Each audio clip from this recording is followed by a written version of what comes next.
Welcome back, fam. It's your boy Tone Rock, and welcome back to Channel 316 Live, episode 42. And before I, am I too slow or you were too fast on that one? But anyways, before I introduce our guest for the evening, I just want to do a quick recap of last week's episode 41 with the tech. Man, brother's got a powerful testimony, and it just so many coincidences, you know, that he brought up about the crazy horse and him getting in trouble there and being arrested. Well, I was actually the promoter at that club at that time. And I never met him. I didn't know who he was. I just remember vaguely that incident, and I believe it happened on the night that someone else was promoting. But obviously we find out about different things that go on there at that time. And to find out years later, it's now a Portos. So it's no longer a nightclub. And man, just the things he was sharing, and that was the beginning of his journey, coming to Christ, and just powerful because God's using him in a great, mighty, powerful way with his music ministry, and he's working with a lot of different people, and I'm excited. Hopefully, I'll be able to do some stuff with him as well. He opened the door, made that offer, and I'm gonna take him up on that. So I'll be calling you, my brother, and we'll be collabing soon. But with no further ado, I'd like to introduce my guest for the evening, Angela JOLLIVETTE, right? Did I say that right? Yes, you did. JOLLIVETTE. JOLLIVETTE. All right. And she is the founder of Moon Baby Media, and we'll get into that in a little bit. But for now, can you just introduce yourself to the audience and share your testimony? Take your time.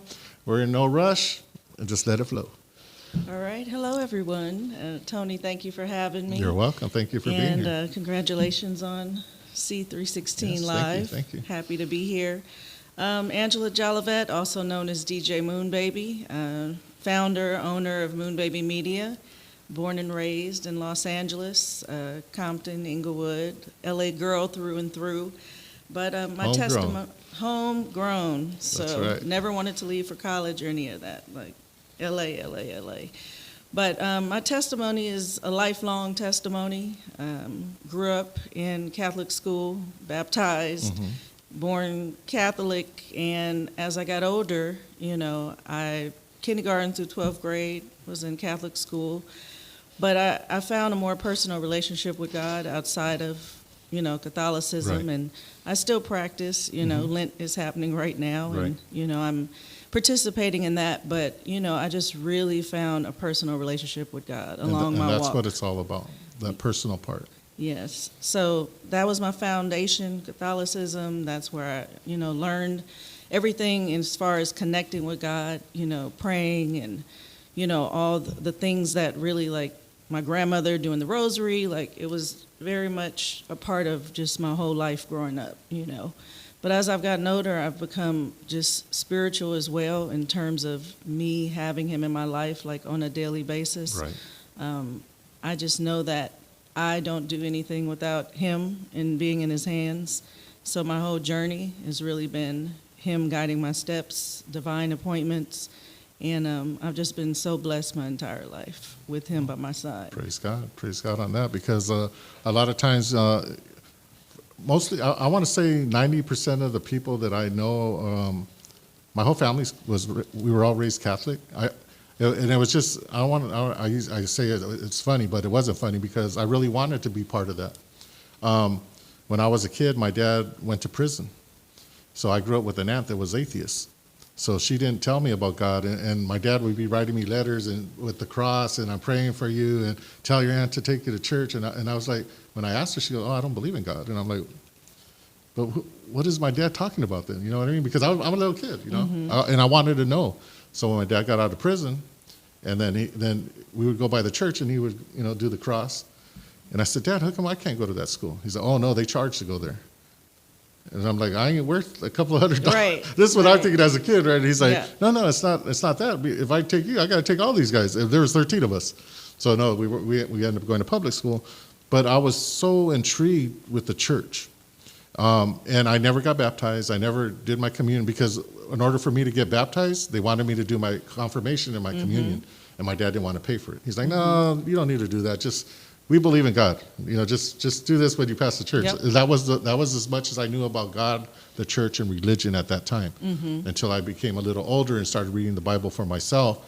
Then I had more questions that he couldn't answer, and then I had to seek elsewhere for answers. So, and saying that, can you share how your faith has led you in your career journey?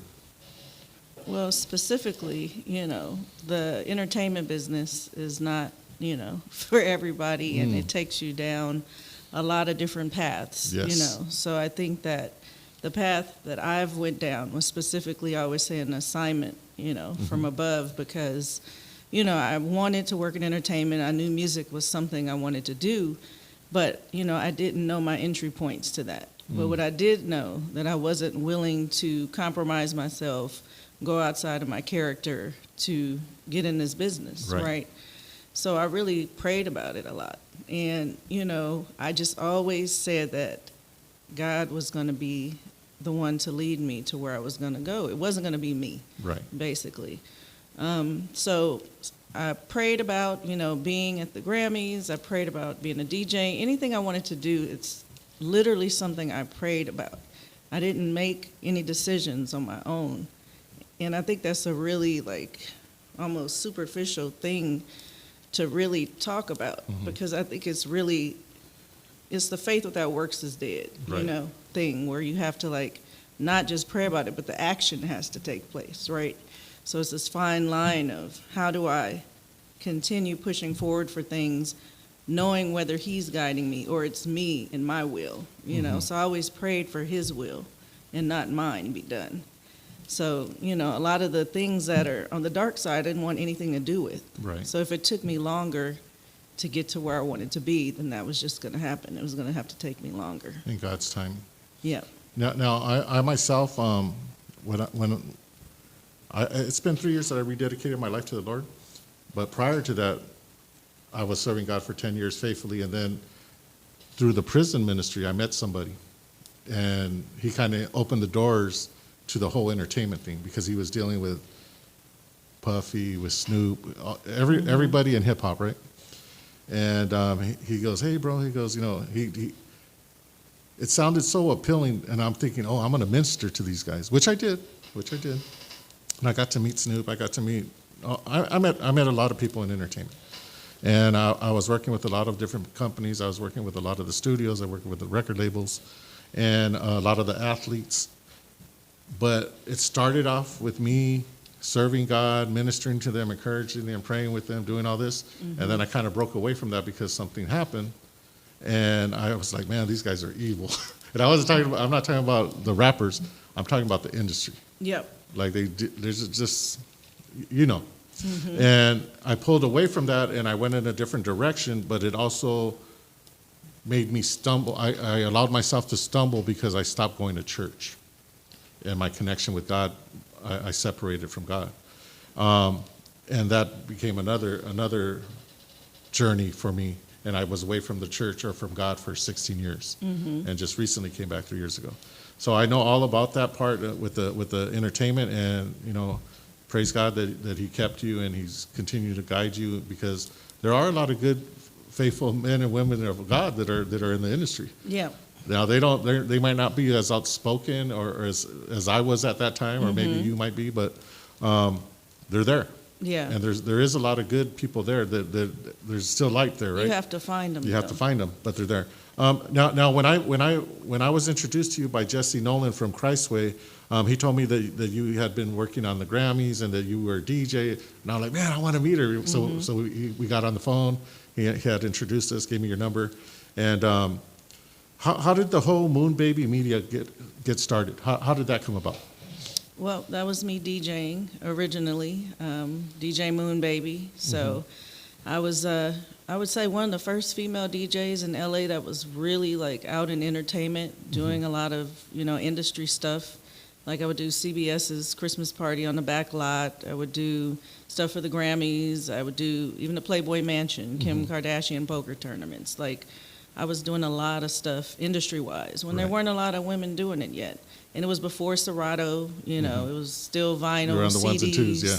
So everyone couldn't do it is the point. A lot of people can DJ now on their phone. Right. It's accessible to everybody, just like everything else That's is. funny, yeah. But, that just kind of brought me a lot of, I guess, favor in terms of me being a female doing it then. Right. And it would always be the question of, like, do you feel you're at a deficit because it's a male-dominated area? Right. And I never did. I felt like it was an advantage being a woman. So it afforded me a lot of opportunities. And, I did a club downtown called the Moon Bar, which was like an after hours till 6 in the morning off of Alameda, 10,000 square foot loft. And I called it the Moon Bar. So I was always like branding myself, right? Right. It was DJ Moon Baby, and then it was the Moon Bar. And, from there, I just got tired of being out in the nightlife. Like, that just really wasn't for me. That was never Right. my thing. But I had a good time doing it while it lasted. But I really wanted to go somewhere that was stable, that I could build my career, in the entertainment business off of the brand I've been building, Moon Baby. And, I was just tired of being out in the streets, plainly, right? So I literally prayed about it. And I remember on my birthday, I went to the Recording Academy, which is the Grammy corporate office in Santa Monica, for my birthday, and I was adamant about going there. And I literally went to, it was like a songwriter panel that day, and I wanted to go there during the day, and I was going to go party at night for my birthday. But I remember being in that room and asking God, like, God, I'm tired of being, in the nightlife. I'm tired of that life. I don't want that anymore. And it was like a birthday wish and a prayer Answer. all in one. And that was June 24th is my birthday. So not even a month later, July 19th, I ended up getting the job to work there. And that's in a nutshell story. But I feel like I always say that was an assignment from above, because the thing that he put me in when he opened that door for me was the Gospel Awards category. Oh, wow. And to be honest, I didn't want to work in that category. I wanted to oversee R&B and hip hop. Right, the mainstream. Yep. And so I just knew, he was like, if you want me to do this for you, then you need to do this for me. And this is where I'm going to allow you to walk through that door. And that's what happened. And, I tried to get out of it. 3-4 years in, I was like, Exit I stage, want to yeah. move on to R&B and hip hop. Right. I've done this job, thanks God. I've done the gospel thing a couple Right. years, but I want to do R&B and hip hop. Went after that, did everything I could have done under the sun. Letters of recommendation from the presidents of the chapters, from artists in the urban community, saying she's the one, she should be in this position. Right. And my bosses were like, no. Not happening. And so I ended up getting television and film instead. And I think, my bosses thought they were throwing me a bone, but what they were doing was aligning me for the next chapter of my career where I am now. So God I was oversaw. positioning you, Yeah, but I was so focused and hell-bent on being in that Hip hop urban. and R&B. Yeah. And if I would have, and that's why we have to be open, because our will is not always the right way that's going to give us the favor that we are going to be blessed with. And that's So- something that a lot of people don't understand or they don't acknowledge is, I just shared on the earlier podcast that in this season that I had all these plans for 2025. Now, I'm one of those guys that is an organizer, I'm a strategist. I know what I want, and I have a map to get there. And and serving God all through prayer, fasting, reading, the messages, it's all in alignment, right? Yep. But then God will say, no, I need you here. I want you to do this. I need you to speak And you and have work to with these stop people. resisting. And it's that resistance, and we think we know better than God at times, and we try to move ahead of Him. And then it's an all stop. You know what I mean? Now you ain't going nowhere. You know what I mean? Yep. Now come back. Or the wrong way. Yeah. Reel you back, and now you're here again. You know what I mean? And a lot of times we don't allow God to position us for that breakthrough, Yep. for that door to open. Yep. And we had this conversation the last time we were on the phone when we were talking about stuff. And I believe that's what's happening right now. Yep. Like God's bringing certain people together. And we're not in a rush. We're waiting. We're praying. We're believing. Yep. And we're waiting for God's hand to move so that people can be positioned, situations could be ready for us to move into, and then in God's timing, it just happens. Exactly. It flows. You have to get out of your own way. And a lot of times we're just in our way, and we're in his way. And that's the hardest part in the flesh, human beings. But, he allows us to get in the way because sometimes we have to learn that lesson. And we have to do those things and learn, hopefully not the hard way. Right. But, I think it's necessary sometimes for us to do it and get our hands spanked and burned. It's part of the preparation. Yeah, it's part of the journey, right? And you got to enjoy the journey. Everybody wants to get to the destination without going through the journey, right? Yep. And I think that's where we lose sight at times. I know I have in the past. I'm trying my best not to repeat those mistakes now in the present. So I'm just excited. There's this excitement, this enthusiasm that I have. Almost like when you're waiting to see what you're going to get as a gift. You know what I mean? Because you don't know what it is. You know what you asked for. Yep. But are you going to get it? And you're opening that present. Like, I have that same excitement right now in this season because I know that God's got something greater than what I asked for. And I'm sure it's the same for you as well. One of my favorite, little memes is the one where you're holding the little baby teddy bear. It has this big one in the back. That's my favorite, all-time favorite, because it's like we hold on to things so scarcely, like I can't let go of this with so much fear. And if we would just let go, let God, right? we would get things that would blow our minds. That part. So you said you were DJ Moonbaby. So is that kind of how you chose your name for your company, or did somebody say, hey, you should do this, or what was? No, what was it's just branding because I had spent so many years doing it, and people knew long me were you actually in DJing? LA. Probably over 10 years. Okay. Long time. Yeah. But, like I said, Moonbaby evolved, from the DJ. She ended up becoming a host. I had my own show called Unrestricted for 4 years, radio show. Well, let me back up. Before that, I can't remember what I've done. But I had a show called Worry Free Wednesday on a network called Church Beat Radio. Okay. And this was out of Arizona years ago, probably 2009. And that was with gospel, with Christian hip hop, or? Yeah, but it was early on. I was before my time. Right. They were before their time. And, I had a show called Worry Free Wednesday. It would air 11 a.m. and 2 p.m. twice a day.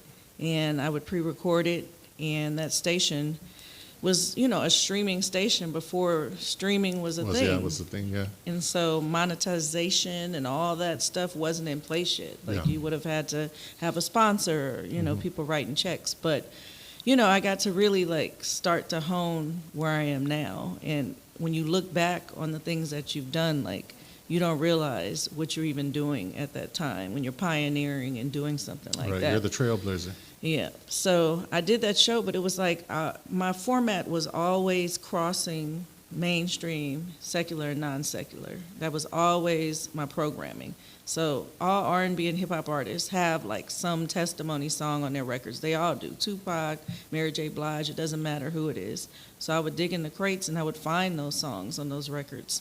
And then I would still play the Mary Marys and, some of the more modern gospel stuff, because at the Grammys I oversaw the category. Right. So all those entries would come in my desk, thousands of entries. So I would find new music, CDs that would come in my office, and I would play that stuff and program it on that show. So awesome. So it was like a podcast before podcasting was because there was just internet radio before there was all this, right? Yeah. Yeah. So now it's podcasting and yeah. So you already answered that one about being a DJ. So you had told me that you were working with the Grammys for 10 years, and then can you tell us a little bit about that experience? Like you said, you worked with the gospel artists. Now I always found it challenging. I was a Christian rapper at the time, but all the producers and everybody that I was talking to, working with, they were secular. But when I came around, they were chill. They put their stuff away. They wouldn't be drinking. Yep. And they had that love and respect. You know what I mean? And I was just bringing some different beats, different vibes. And then when I came back this time, I remember as I'm interviewing artists, and we wouldn't do that because they're secular and they're this and that and the other. But it actually gave me an opportunity to know them, to minister to them, to pray with them, and to really build a relationship with them. But at the same time, I always I was grounded in serving God and doing that. What was your experience through those 10 years doing that? Because you oversaw that category, but your desire was still to be with the mainstream, right? Yeah, I feel like, the reason why he has me in this position is because I can see both sides. Like, I honestly feel that way. And I have a different bird's eye view than most people of the industry. Growing up in Catholic school, in the church, even singing in the church, I went to school in Compton, right? So it wasn't a traditional, like, just dry Catholic church. We had a little soul and, the Hail Mary, songs. But at the end of the day, I just feel like there's always been this gap between secular and non-secular. But when I even listened to older gospel music, like I was always into the funk stuff. Like I was always into more of the stuff that was probably like forbidden back then. Right. I was too young to know what the climate was back then. But I'm sure it wasn't okay to, do that kind of music back then, right? But in the position I ended up in, I always feel like I was protected from being on the secular side of the business. Like every time I tried to work at a label, I wanted to A&R, I wanted to do certain things, like God would not open that door. And, I was around a lot of artists, a lot of producers, in a lot of studios, working with artists. But I would only go so far to be in those environments. Something in me wouldn't allow me to go in deeper and deeper to get to what I wanted, per se. Something kept me guarded. Like, I want this, but I don't want it like this. Right. I don't want that. And I would just always have this third eye almost, that I just knew, like, that wasn't exactly what he wanted for me. Maybe I wanted that, but he constantly showed me, like, that's not what I want for you. And the more I was just like trying to find my way, I would just know that eventually I was going to get to where I wanted to be. It may not be on a bullet train. Like some people, you see quick success. You see them get something. You're looking from the outside in like, oh, they are a VP at this company or they're doing this. And you watch that. But it's like it always comes with a price. There's always like something that happens, or they don't stay at that level, or I've just always studied the business, Right. So I just knew like mine was going to be a slow stew, but it was going to be long lasting, my career in this business. And it was always important, my reputation. Like, Absolutely. I didn't want a bad reputation. Right. Oh, that girl, she or yeah, she did to I just none of that. I didn't want any of that. So I always was on the straight and narrow. But at the Grammy specifically, like I said, going into gospel, I knew that I wanted to find a way to merge those two worlds. That was just important to me. And, I didn't figure that out until later on. When I started doing the radio show and things like that, that was what allowed me to like start to build that bridge for the genre and for the music. And even working with those artists in gospel, like, they're still artists. It's still the business. So just because it's gospel doesn't mean that they're not like the other side of the industry sometimes, right? Because there's a business. I would always tell people that there's a music business and there's a business of music. Yep. And unfortunately, a lot of the brothers and sisters on this side, on the gospel side, don't understand that. Or they weren't taught that, or they didn't have anyone to help them navigate through that. And that's what I'm hoping that myself, people like yourself that have that experience, that have that wherewithal to actually help them, because there's a lot of traps in there. You know what I mean? Yeah, booby traps. And if you're not aware of them, that you could fall right into them. I always, my journey was probably a little bit different because I was a guy. You know what I mean? And there was a lot of doors opening for me, but the same. I would go early and I would be gone. I was there. I was about my business. I wasn't there to party. I wasn't there chasing women. I wasn't doing none of that, and they knew that. Yeah. And I told them, be there early because I ain't gonna be there if you get there late. And you want to in, and I'm out. And it helped me. It worked for me, and it kept me out of trouble. Yeah, I think it's about what do you want, and I don't chase bags. I don't chase money. That's not my thing. Like I never have. Like God has always provided for me. I've never wanted for nothing. Right. My grandmother raised me, and God bless her soul. Birthday is Monday, St. Patrick's Day, and she's been gone 20 plus years. But I know she's still watching over me, and still guiding my steps. Right. And I know that for a fact. And, for me, like when you're doing what you're supposed to be doing and, living in your purpose, like the rewards come. You don't have to chase money. Like everything we have what we need. Anything outside of that is excessive sometimes. Right. And I think people are in that business specifically wanting to chase the wrong things. Mm-hmm. And we see that time and time again, So for me, that's what I've always stayed away from. That's just not who I am. And that's not what I want to leave as, my mark or any of that. Like, it's important to me to leave a mark in this business and in this world. And I just want to hopefully be able to help people achieve some of the things that they have wanted to do in their careers and their lives, and then bring them closer to their faith. That's important to me. I think that's the most important right there because, you got to be in your purpose.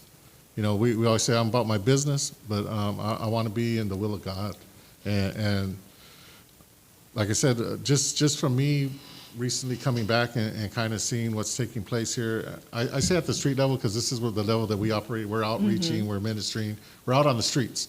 I'm not in the up there at the penthouse. You know what I mean? So I'm excited that I see a shift in what's going on on the Christian hip hop side. Mm-hmm. Now I'm not into the I do listen to the worship and all that, but I see that as at a different level. Yep. And then you got the record labels that that are actually have the wherewithal to place people and to give them those deals and to open those doors for them.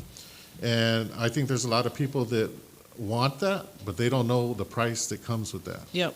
And I'm praying and believing that those that I have an influence around or with, that I could encourage them and support them and help them as they make those choices and those decisions, because I see them headed that direction. Yeah. And we see what's going on right now with Miles Minnick and all the doors that are opening up right now. He was just on CBS performing live. I mean, these are things that haven't taken place. Yeah. He's a trailblazer in this arena because he's from here. He's from the West Coast.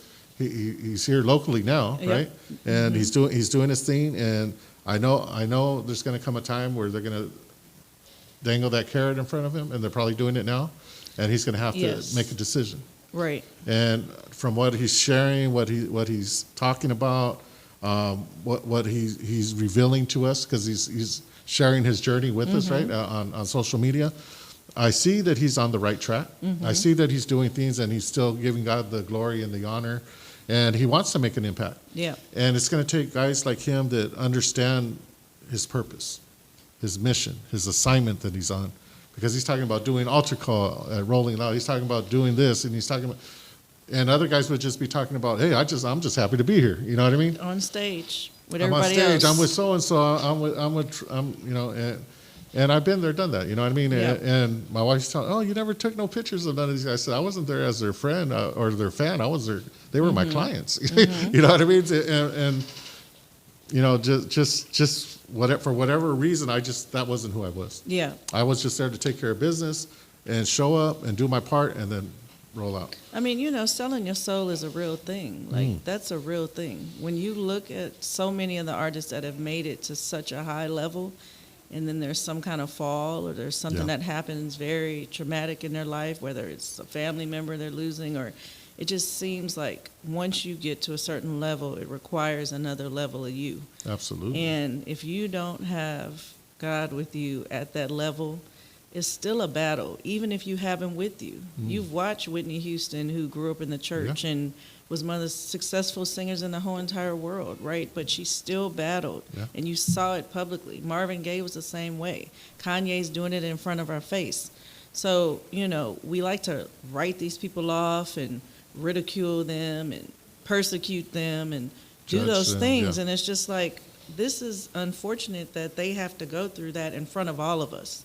We could go hide in our rooms and cry in our rooms disappear and go to for a few months. Exactly. They can't do that.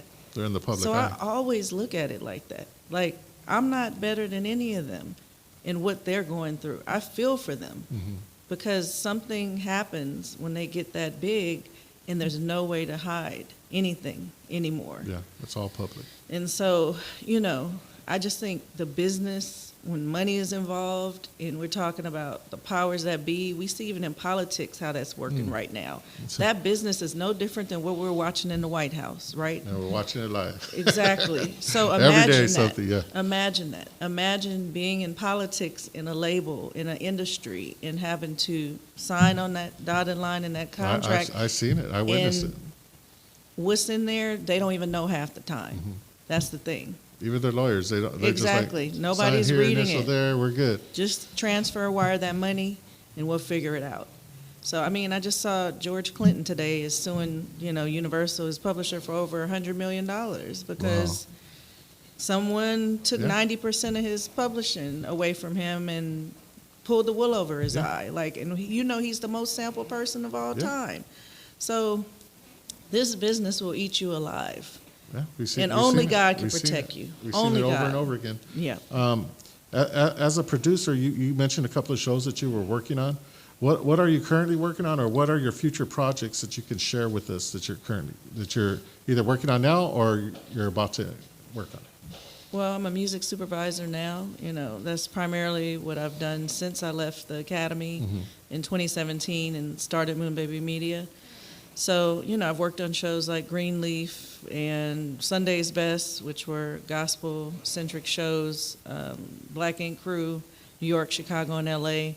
So I was in unscripted for a while, and so now I'm back in scripted television. And, I have a show on Amazon Prime right now called Clean Slate that was produced by the late Norman Lear, and that's starring George Wallace and Laverne Cox. So I did the music for that show, season 1.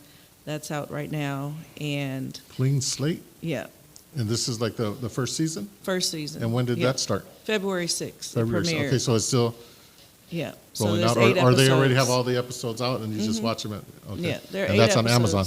Amazon Prime. Okay. So we're in the top 10, so, check All us right. out. But no, I had fun working on that show, did a lot of original music, and had a great budget for that show.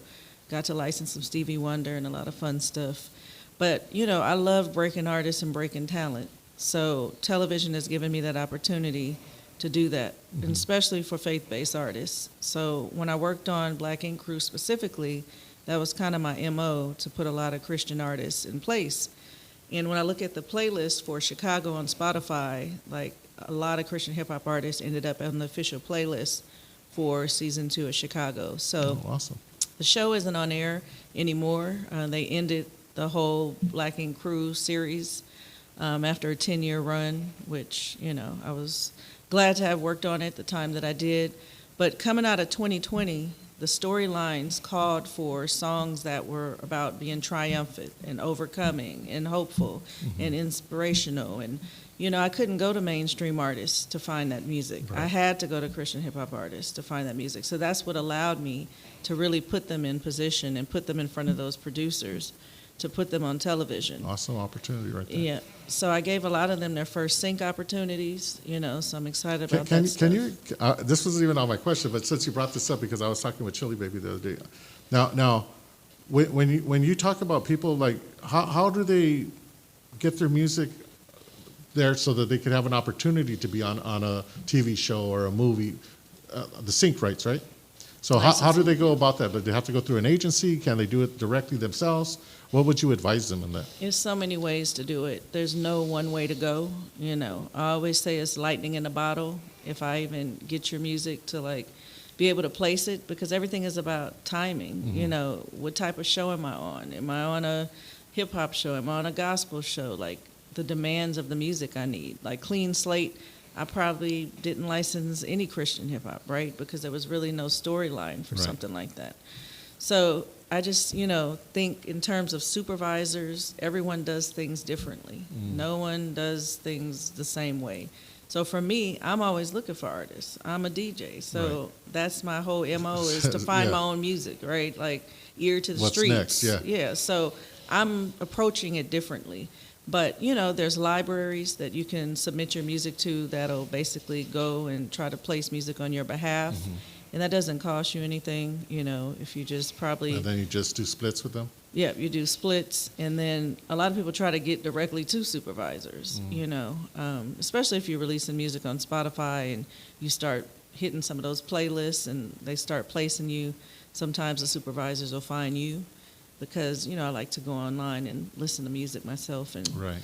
find those things. And there's But, a lot of great music out there. yeah, I mean, there's oversaturation of it, so that's why I say it's like lightning in a bottle. Right. How you get somewhere and get in someone's ear and get the right place at the right time, right? Timing, right. Yeah.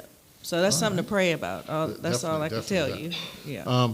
Now you being a DJ, like you said, you being a music supervisor, you being in that Christian hip hop realm, what is your personal perspective on what the Christian hip hop genre right now is experiencing as a genre, as a whole, as a culture? Mm-hmm. People use that word now. The Christian hip hop culture, holy culture. There's a lot of different things.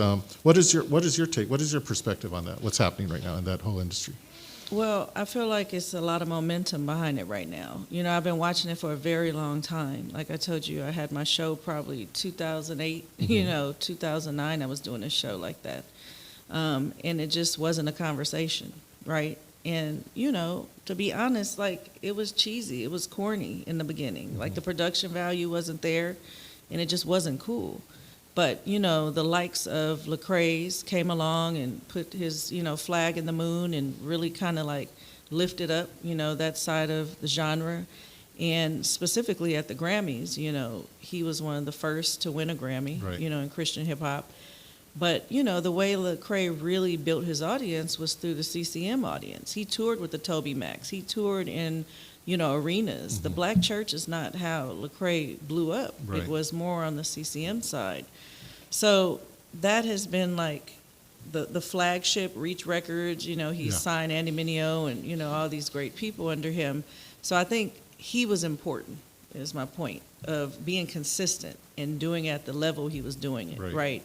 He went to Sony. He signed with them for a little while. He did some songs with Ty Dolla $ign. He made a U-turn and went back to his own label and said, I'm going to continue to build my own Def Jam of Christian hip-hop, right? With Reach, yeah. So it's been important for those things to happen, to set the foundation of all of this, because you need to see somebody doing it at that level in the business. And even though he's independent, he's still done it almost on a major level. Right. So those are the artists that, obviously have paved that way.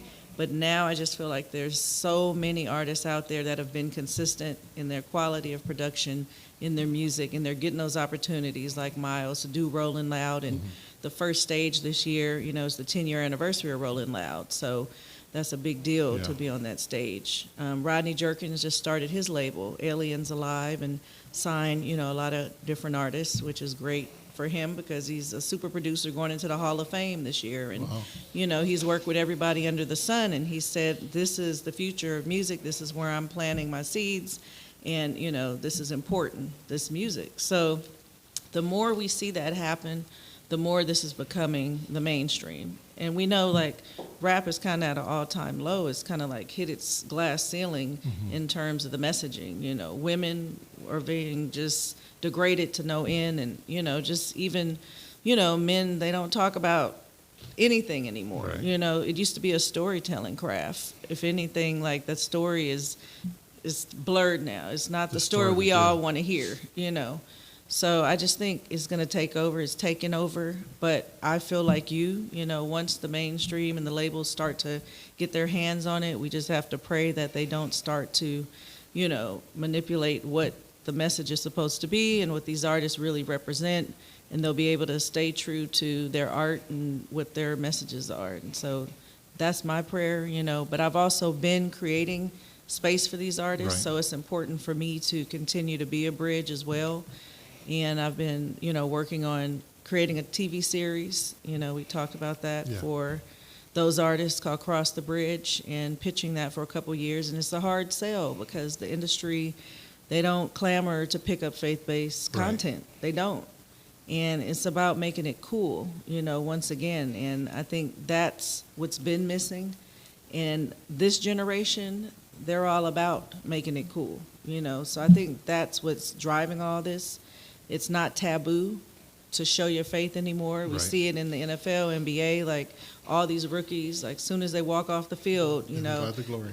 I wouldn't have been out here today if it wasn't for God. So all of these things are happening together to push this forward and push Just faith God's into the perfect timing, culture. yeah. And yeah, it's inevitable, especially what we're going through right now as a I mean, it's just society. so, what they were putting out there is just so blatant and satanic, and just it's such a contrast. You know what I mean? And then now you got what's going on with the whole faith-based movement, and I just believe it's God's perfect timing. You know what Yeah. I mean? It's like for us, as you're going through it, you're experiencing it, and you're watching it. You're a spectator, but God knows exactly what He's doing, and He's raising up certain individuals to be that light. voice, Yeah. to be that voice in the wilderness, and saying that as we begin to wrap this up a little bit, what is your vision moving forward? Because I know we talked about the show, we talked about your experience. You have a lot of experience. You have a lot of experience, and because you stood firm in your faith, what's your journey your next step here moving forward?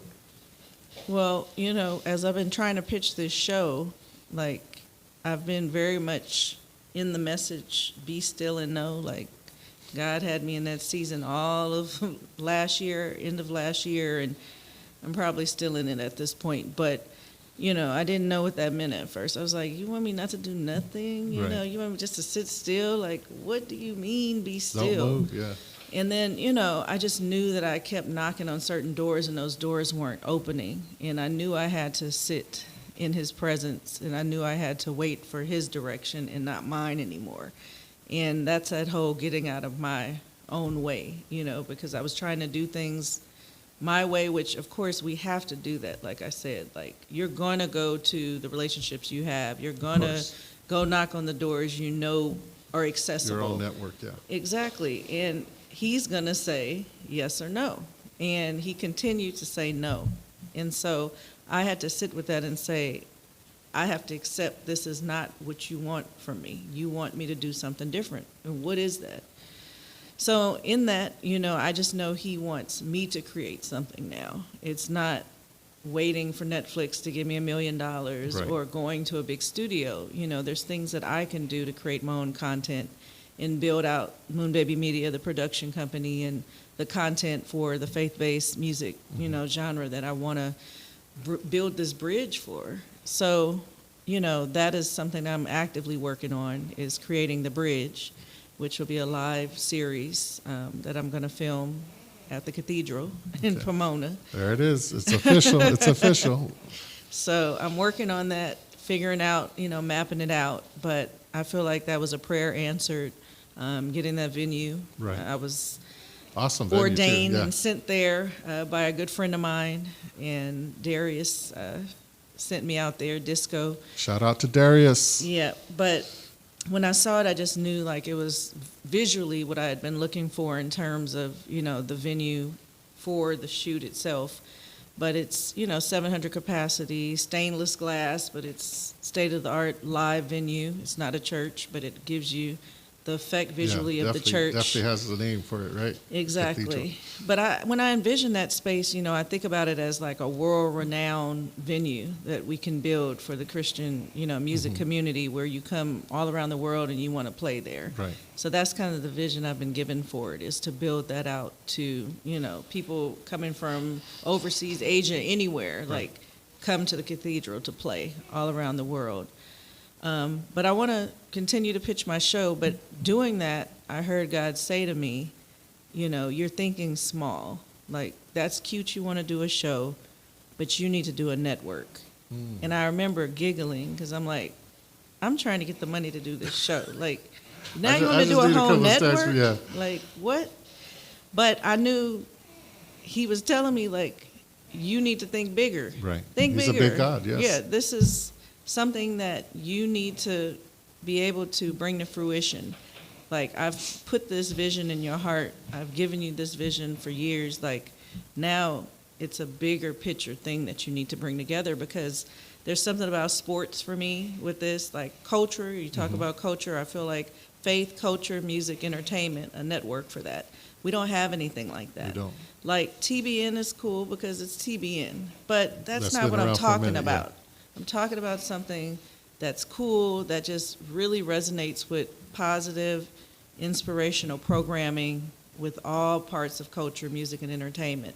And there's just nothing like that. So the Bridge Network is something that I'm also working on, I like that. looking for investors and, angel investors. And They're out there. So- I want to share this real quick with you because I've shared some things with you, and I have this huge vision. You know what I mean? God's given it to me. Like I don't want to be like Moses, where I just seen the promised land, because Yeah. I've been there. I've been with the A-list athletes, actors, singers, all on the secular side. Mhm. And I remember crying out to God one day. My wife's sitting over here, and I was like, God, why didn't you allow that to happen? I was so close. I was there with the money people, with the studio, everybody, Yeah. and they loved me. They had love for me, and God said no, because I spared you from that. I have something bigger for you, and it hasn't materialized it up. I have the vision. And my wife tells me, babe, we share too much. Like, they don't even understand. They've never Yeah. been there. You know what I Yeah. mean? But when I had a conversation with you, with Juan, with some other people that I'm talking to right now, that have that vision, that are like-minded, that Yeah. understand, that have a perspective that this can be done. Yep. God's will be done. You know what I Yep. mean? And when you just said that right now, I'm smiling because I resonate with that. You know what I mean? It's like, it's God's going to use anybody. Use me. Yep. You know what I mean? Use me, Lord. I'm here. Like, send me. You know what I mean? I'm willing Yep. to be that voice. I'm willing to step out in faith. And the money's out there. The investors are out there. There's a lot of faith-based businesses that are very successful that Yep. I'm meeting.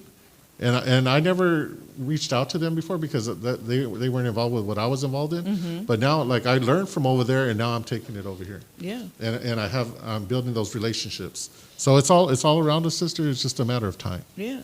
I mean, he'll provide the resources. We have to He just do always the will. work. That's it. And be very discerning. Of course, like you said, who you share the visions with. Like, I know I'm a little protective sometimes of it because as you should. I as just you know should. that, you can't bring everybody with you, Right. and everybody's not meant to build that ark, right? So I just think, like you said, it's a process, it's a timing thing, and it's a lot of pieces that go into that. But when he's ready to move and he's ready to push you in that season, I feel like he's just sharpening us right now. That Like, part. there's things that have to happen in order for him to unlock those doors, because Mm-hmm. it's so big for you to have to handle that. Like, you have to be in the right space Yes. to take that on. And have the right people around you as well. Exactly. So, All right. So as we wrap this up, if somebody wanted to get a hold of you to invest, to partner with you, to collab with you on one of your projects, on the network, or for whatever reason, how would they get a hold of you? How do they contact you? our website is best, moonbabymedia.com, and it's MOONBABYMEDIA.com. So you can email me there, and then I'm on social, of course, DJ Moonbaby. But yeah, Google me, whatever, Angela There you go. Jollivette, easy to find. So. There it is. There it is. So as we wrap this up, any last words? Anything you got on your heart that you want to share, something that you want to share with the audience, and then we'll wrap it up. I would just say whatever you want in your life, like, God will give it to you. Like, you just have to know that, everything has a season and a time, and, he's not going to give you things when he knows that your heart is not ready for it. So if you're having trouble getting, closer to him, or there's something keeping you from doing that, like, just continue to be patient and know that, he's going to allow you to go through the things that you're going to go through in life. But he's always going to be there holding your hand and walking you through those things. So just know you're never alone. You're never by yourself, no matter what. God is going to be there for you. Amen. Amen to that. So in saying that, thank you for joining us here tonight. It was you for awesome. having It was me. awesome to have you here in the studio. I know we were trying to get you in a couple of weeks ago, and we had to reschedule. Yes. So in God's perfect timing, here you are. Perfect timing. And I believe that God's opening up these doors for you at this time in this season, and it's going to come to pass. And I don't think it's too far off now. But in saying that, thank you for joining us here tonight. Man, it was just a blessing tonight to have our sister here with us. And tune in every Tuesday night, live 7 p.m. here on Avanza Network. And remember to check out our other podcasts on Avanza Couples Gone Bible every Thursday night, 8 p.m. here on Avanza. And we'll see you next week. Have a good evening. God bless.